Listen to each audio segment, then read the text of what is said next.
महादेव जी द्वारा कामदेव का दहन। पुलस्त जी कहते हैं, हे भीष्म, नारद जी ने इंद्र से कहा, मुख्य कार्य अब यह है कि महादेव जी विवाह का करना अंगीकार करें। सो वे काम के अधिकार में हैं। वह काम जानो हिमालय पर सर्वत्र विद्यमान ही रहता है। अब यह करना चाहिए जिसमें कामदेव धनुष संधान करे।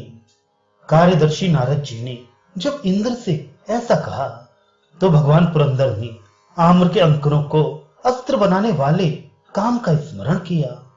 जब धीमान सहस्रलोचन ने काम का स्मरण किया तो अपनी स्त्री रति व विलास के साथ कंदर वहां आकर उपस्थित हुआ। उसको वहां प्रकट हुए देखकर इंद्र काम से बोले कि हे रतिप्रिय, तुमको बहुत उपदेश करने से क्या है, क्योंकि तुम्हारा मनोभव नाम है। इससे सब प्राणियों के मन की बात जानते हो। इससे जैसे कैसे बने देवताओं का प्रिय करो। हे मनोभव, महादेव को पर्वतराज की कन्या से संयोजित कराओ। इस वसंत व रति के संग शीघ्र जाओ। जब अपने अर्थ की सिद्धि के लिए इंद्र ने ऐसा कहा तो काम भयभीत होकर इंद्र से बोला कि हे जगत प्रभु, मुनियों व दानवों को भयभीत करने वाली हमारी सामग्री से शंकर जी बड़े दुख से साध्य होने की योग्य हैं। क्या तुम नहीं जानते हो? उनदेव महादेव का पद तुम जानते हो कि नाश रहित है। वह बहुधा प्रसन्न होने में व पाप करने में भी शुभ अशुभ दोनों कर डालते हैं। इसलिए वे सब उपभोगों के सारभूत हैं। हमारी बात माने तो स्वर्ग की अन्य स्त्रियों को भी संग ले लेना चाहिए। वह लक्ष्मी को तो विशेष करके संग ले जाना चाहिए। काम के ऐसे वचन सुनकर देवताओं सहित इंद्र बोले कि हे काम, हम लोग भी तुम्हारी सहायता के लिए वहां आएंगे। इसमें संदेह नहीं है, क्योंकि बिना हम लोगों के अंश के तुम्हारी क्या सबकी शक्ति का तिरस्कार ही हो जाता है। कहीं किसी की सामर्थ्य होती है, सबकी एक जगह बराबर शक्ति नहीं होती है जो हम लोगों की शक्ति बिना कुछ कर सके। जब इंद्र ने ऐसा कहा तो काम अपने सखा बसंत को लेकर वह रति संयुक्त होकर हिमालय पर्वत के श्रृंग पर को गया। वह वहां पहुंचकर कार्य के उपाय सहित चिंता करने लगा कि महात्मा लोग तो दयावान व सरल होते हैं, पर उनका मन बड़ा दुर्जय होता है। इससे प्रथम उनके मन को चलायमान करके फिर उनको खींचना चाहिए। इससे प्रायः प्रथम उनके मन को संशोषण कर लेने से फिर कार्य सिद्धि होगी। बस ऐसे विविध प्रकार के भावों से ही कार्य की सिद्धि कैसे होगी? वैर व द्वेष करने से होगी। सिद्धि तो जब पहले मन को शुद्ध करो तब होती है। बड़े क्रोध से व दुष्ट संग से ईर्ष्या करते हुए महासखी धैर्य को छोड़कर विध्वंस हो गई। अब हम ऐसा करें कि जो बस उसी को हम इनके मन के विकार करने के लिए नियत करेंगे। उस सती की स्मरण से शिव धैर्य के द्वारों को बंद करके वह संतोष का अपकर्षण करके कार्य सिद्ध कर लेंगे। इस हमारे निश्चय को ऐसा कोई पंडित नहीं है जो जान ले, क्योंकि विकल्प मात्र मेरी संस्था है। वह रूप व इंद्रियों का कुछ जाहिर नहीं करना होता, केवल मन ही से उत्पन्न होता हूं। इससे स्थिर आत्मा से तपस्या करते हुए महादेव के आश्रम में जाकर गर्मी भर पानी के भंवर के बराबर दुस्तर होकर क्रिया रमण करूंगा, क्योंकि वे तो अपनी सब इंद्रियों को खींचे हुए बैठे होंगे। फिर हमारे इस चरित्र को कैसे जानेंगे? ऐसी चिंतना करके तब काम महादेव जी के आश्रम पर गया, जो आश्रम पृथ्वी का सार व साखू आदि नाना प्रकार के वृक्षों से शोभायमान हो रहा था। वह शांत वाले पशुओं से भरा था। वह अन्य नाना प्रकार के प्राणियों के समूह से शोभित होता था। नाना प्रकार के पुष्पों व लताओं के जालों से वह कंगूरों पर चढ़ते हुए मृगगणों से युक्त था। शांत वृक्षों से युक्त वह हरी घास से युक्त था। महादेव जी के ऐसे आश्रम पर वीरजनों के स्वामी महादेव के बराबर तेज वाले 3 नेत्र युक्त महादेव के किसी दूसरे वीरक नाम को देखा। पकी हुई कुमकुम के रंग की पीली जटाओं से शोभित होते थे। वेत्र हाथ में लिए थे।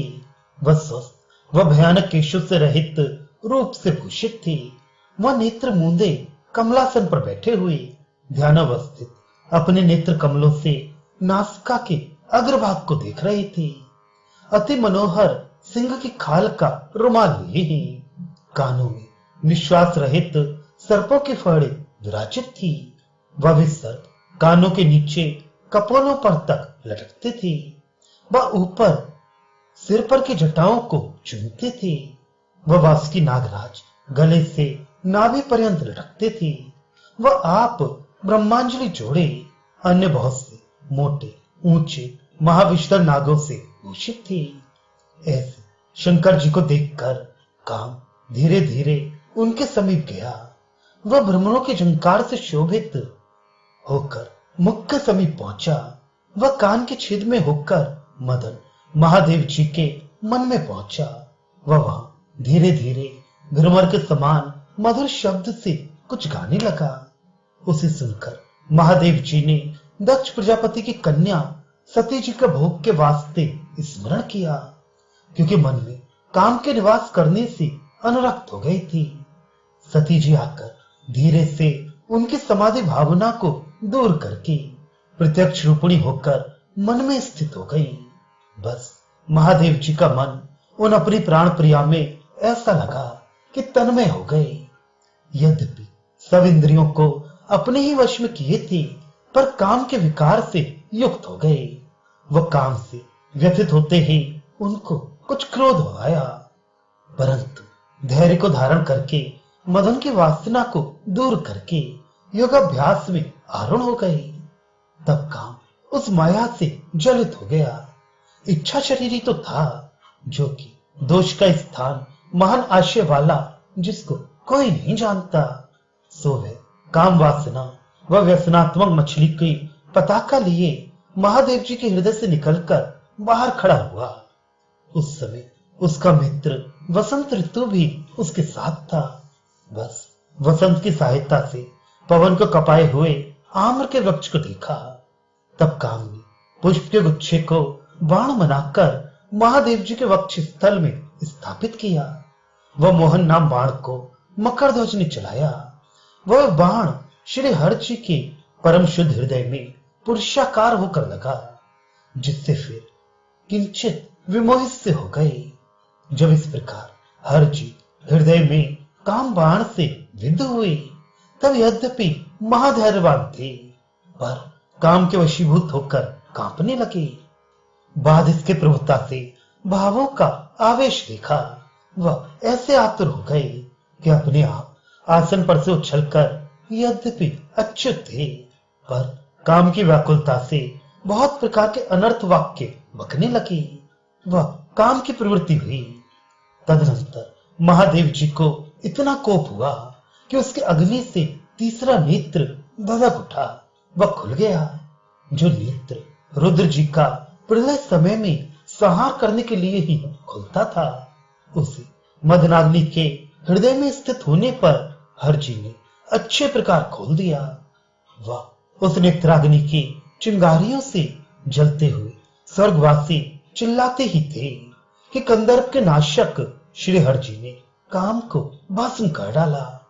श्री हर जी के नेत्र से उत्पन्न वह अग्नि काम को भस्म करके अपनी ज्वालाओं को प्रकट करके जगत भर को भस्म करने के लिए उद्यत हुआ। तब महादेव जी ने सब जगत को बचाने के लिए उस कोपा नल को अति सुगंधित आम्र वृक्ष के मधु में, चंद्रमा में, पुष्पों में, भ्रमरों में, कोकिलाओं के मुख में विभाग करके बांट दिया। ये काम कोपानल इनमें रहे। वह काम के बाणों से भीतर बाहर विद्ध होकर हर जी ने अनुरागकारी इन सबों में बांटते ही से अग्नि को इनमें स्थापित कर दिया।